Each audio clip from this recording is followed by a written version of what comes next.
So, for the teacher that's going to be listening to this, I'm going to do a talk with a friend that I met in Red Deer at the time, and we're going to talk about gender identity in schools. So, would you mind telling me how your school's approach to gender identity affected you personally or someone, in your environment, someone that you know? Yeah. So one of my elementary school and middle school best friend, is a trans guy, and he was still presenting like feminine up until like our freshman year of high school. And then after freshman year of high school, he left and then came back after starting testosterone and like a name change and stuff. And the school seemed to treat him, basically just like a new student. And yeah, it seemed to go pretty seamless, and it didn't seem like people really gave him much trouble. A lot of people didn't really seem to like even know that he was trans in the first place. So yeah, It seems like our school was pretty relaxed about it. That's really good, right? Because then the next question that I was going to ask you is like, do you feel that your school's environment is inclusive and supportive of students with, the diverse gender identities? And now I know it's like pretty much yes, right? Yeah, I think, mine was. Yeah, and that's, it's not for the case for every school. So, yeah, I'm glad for that student that, because the problem is that most of the time they get like mental health issues and stuff because, they face problems in schools. Apparently for that person, it wasn't the case, which is amazing. Yeah, it was really good. And I think he was fortunate that I think his strategy of like going to a different school for a while, or maybe he was homeschooled for a bit, I don't know, and then coming back was, I think, something that probably kind of helped him out in that particular case because, yeah, a lot of people didn't really even seem to recognize him. Okay, well, that's actually interesting. I never really thought about a solution like that where someone just disappears for a while and then returns. That's pretty interesting. Do you think your school educates students about gender identity or related issues? Does your school like teach the students about stuff like that, or is it like never talked about? A bit. There was a short section in our health class where they just kind of were like, trans and gay people exist, and then that was kind of that. So, wow. Yeah, it wasn't something super emphasized, but it was like, we had a little bit of a couple-day long unit about it. Yeah, it's pretty much similar in my experience. It was like this small mini course. They would send like people over to the school, and then they would do like a lecture on it, but it wasn't really serious. No one really took it serious. Yeah, and for us it wasn't until like high school. So me as a maybe a bit too late at lesbian the time. person myself. Yeah, it was very much like, middle school was a little bit confusing because I didn't know what was happening because I was like, wow, maybe this is just it was. I feel like it might have been nice to have the conversation a little bit earlier. Yeah, I feel you completely.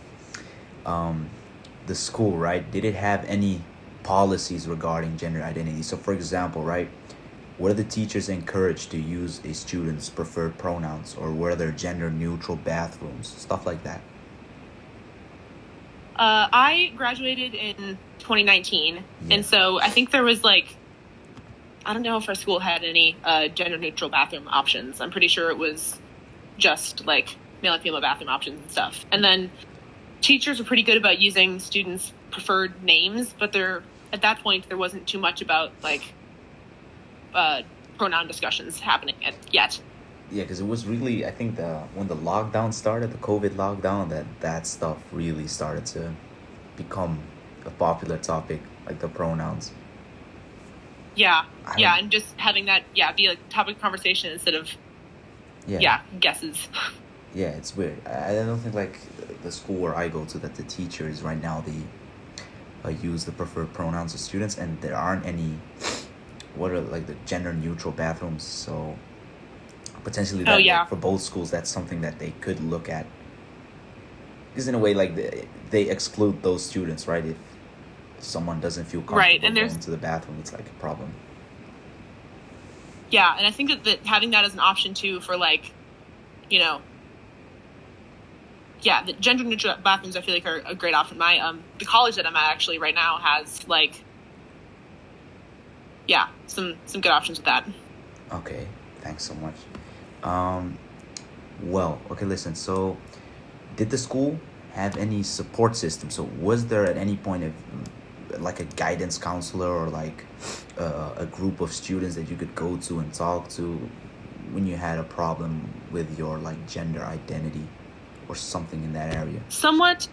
There was a gay straight, or there was a like gender sexuality like alliance club kind of thing, and I went to it for a little bit, and like you get a lot of there's a lot of like artsy kids who are all like full of drama. So there was a little bit of just that kind of high school energy that made it a little bit interesting. But it was it was relatively chill of a place. But I feel like they ended up making a bit of a reputation for themselves.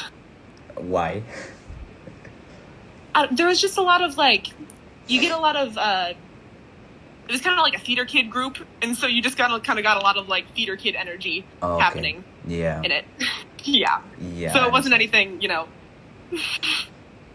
And in a way that can be seen as an issue, right? If it's not really like, I don't know if it's exactly that, but it's like not really such a serious place, maybe. Yeah.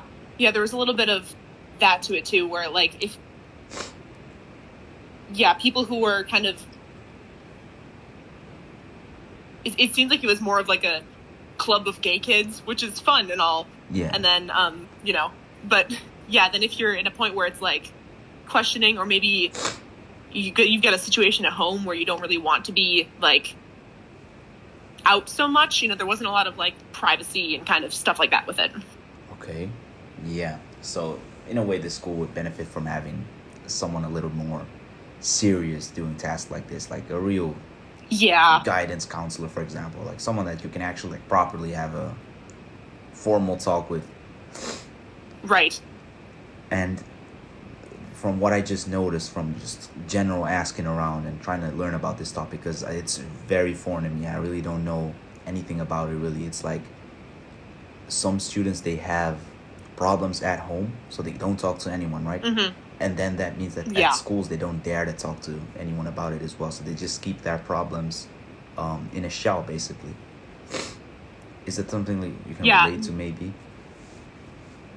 I know that there's different policies at different schools. I don't even remember what the policy at my school was, where it comes to like, if you tell teachers about a name or, name or pronouns or whatever, that there's certain schools have like privacy stuff in place where you can't report it back to your parents, and other schools have policies in place where you have to report it back to the parents. Oh. And so that stuff gets to be, kind of interesting or complicated when you have a student who's, Yeah, I feel you. I understand.